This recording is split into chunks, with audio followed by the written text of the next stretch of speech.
we're going to look at a whole new Kaweco, and it's been quite a while that I have reviewed an all-new Kaweco. I feel that the ones that I've recently reviewed have been variations on the theme, new sports, new AL sports, and I think that is one of the selling points of the Kaweco brand. They keep releasing the same pens in different finishes, and there is a lot to be said for that, because that makes the pens very collectible, especially given that they usually are also pretty affordable. But now they have released two new pens, the 060 and the 250. I've specifically requested the 250. The two are basically the same pen, it's just that the nib is different. This is the 250. You will immediately get Kaweco Sport vibes if you've ever held a Sport.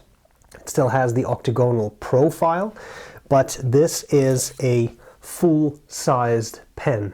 No longer the size of the smaller Sports, therefore it can take a normal converter.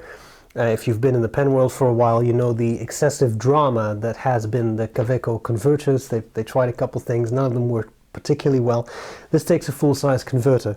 So cute if you want to have a Sport, but you don't want to have a pocket pen. I think these are a very nice option. Now the 060 has nibs just like the Sport, or the AL Sport, and the 250 has a Bock 250 nib unit, so this is a number 6 nib, and I thought that would be fun. But if you want to exchange all your nibs, then get the 060, you get the same pen, but you can put your old Kaweco nibs on them from Sports and AL Sports. Anyway, this pen was lent to me by Joost Appelboom. I really appreciate it.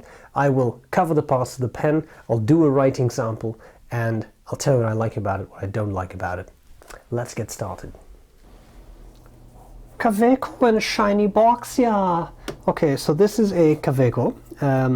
This is the original, or I will say original black. As I said before, there is also an 060 which has a smaller nib. This is the 250, has a number 6 nib. Basically Kaweco Sport, but full size. Can take a converter, not included that I could tell, kind of vintage style. Nibs, extra fine, fine, medium, broad, double broad, number 6. That's a nice lineup, especially the double broad, because not a lot of companies offer that anymore. And that's it. The price is €102.48. That is without the whatever it is currently 21% VAT in the Netherlands. But remember, you can get a 10% discount by clicking the banner on my website. Okay.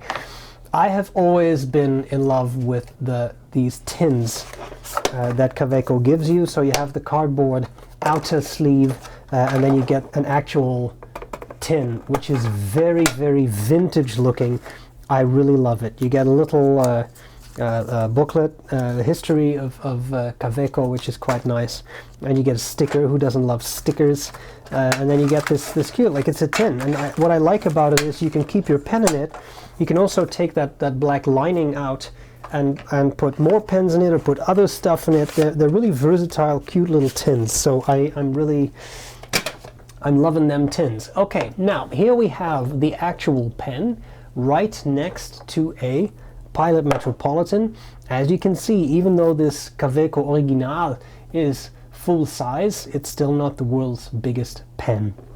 Let's cover the parts of the pen, and then let's do a bit of a writing sample, see what we can come up with. So we have the nice Kaweco Koch Weber und Company logo at the finial, which I've always loved. Again, very vintage. I like that. The clip also reminds me of a vintage clip with that sort of ski slope shape. Quite nice. Nice, not too tight. I really like that. Also, that was a beautiful sentence. Quite nice, nice. Yeah, okay. Thanks for this eloquent review. We have here Kaweco Original, Germany, and you will, if you've ever held a Sport or seen one, you will certainly recognize this octagonal shape that rounds off near the end of the barrel. Quite nice. A little bit of a pointy end of the barrel, and that's pretty much it. You can unscrew the pen and you can see the number 6 nib. I think this is a really nice proportion for this pen. It looks nice, looks regal, and you could, of course, if you don't like it, if it's too big for you, you can always get the 060, which has the standard size, smaller Kaweco Sport nibs, which are relatively affordable. And the nice thing about that is that you can build a whole arsenal of nibs for just one pen and have everything from extra fine to double broad and even some metallics. That can be fun. Okay, cute nib, Kaweco, actually engraved. I think that's a plus. M for medium, some scroll work, and then the plastic feed. Advantage of a 250 Bock nib, is that they are ubiquitous. So if you don't like this one, pull it out. I'm sure it's friction fit because almost all of them are, and put in another nib. Of course, it will not have the Kaweco logo, but still, you could, if you already have a gold Bock nib lying around, good chance it'll fit in here. I haven't tried it, but good chance because the 250 nib unit is a very common one. Okay, all of this is aluminum. So that gives it a nice, fairly robust and yet still light feeling. We have a barrel that unscrews, and then we just have a cartridge. As you can see, this one is almost empty, but you could put in a converter. I just didn't do so, and that's pretty much it. Posting is not really a thing. It's not very secure, I found, and there is I'll show you the close-up because I tried to do it in the likes and dislikes part, but it wasn't very effective. Note the O-ring right there that you can't see. There we go. Here is an O-ring. Note that careful that you don't lose that. Oh, sorry, that was the wrong way around. Having said this, let's look at some writing. Oh, wrong way around again. Here we go. So here we have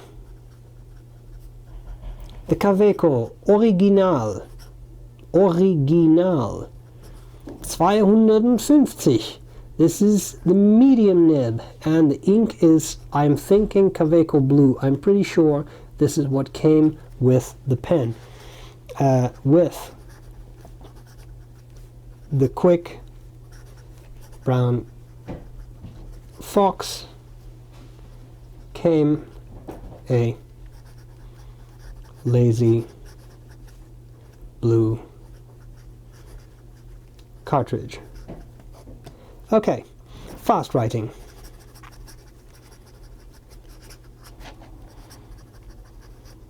I found this to be a pretty reliable writer.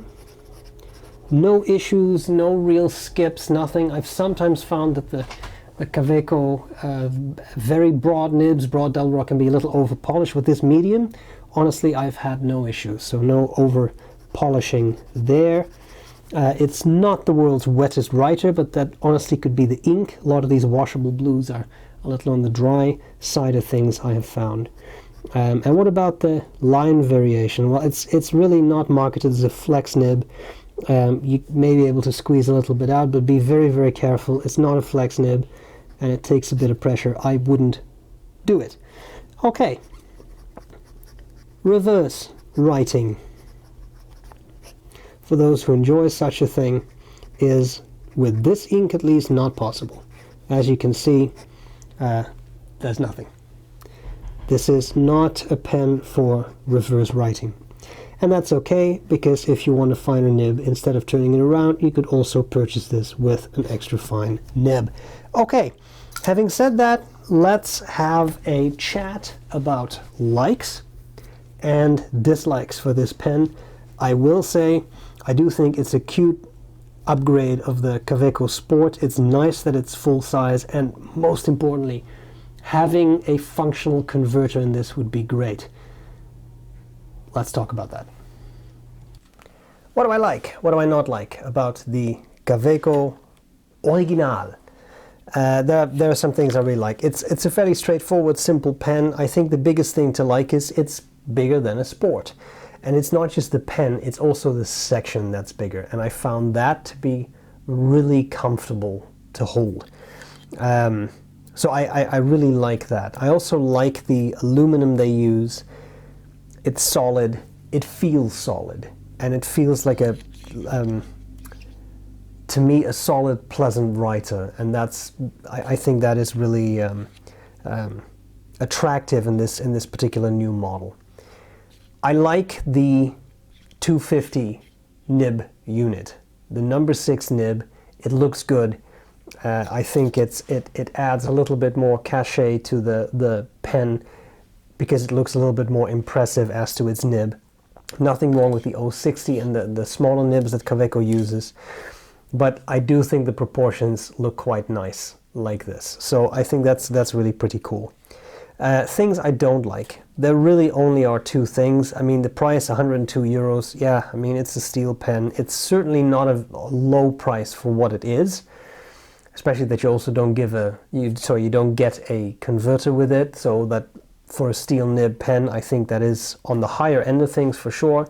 But that's pricing is always kind of up for debate. I think there are two things that stand out to me that I think are objective.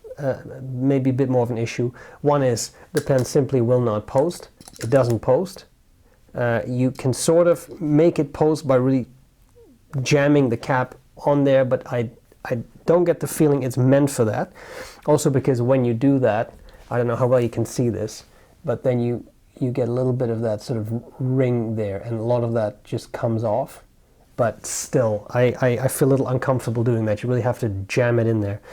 The other issue is that right here, there is a rubber O-ring, or at least I don't know if it's rubber, but there is an O-ring that keeps the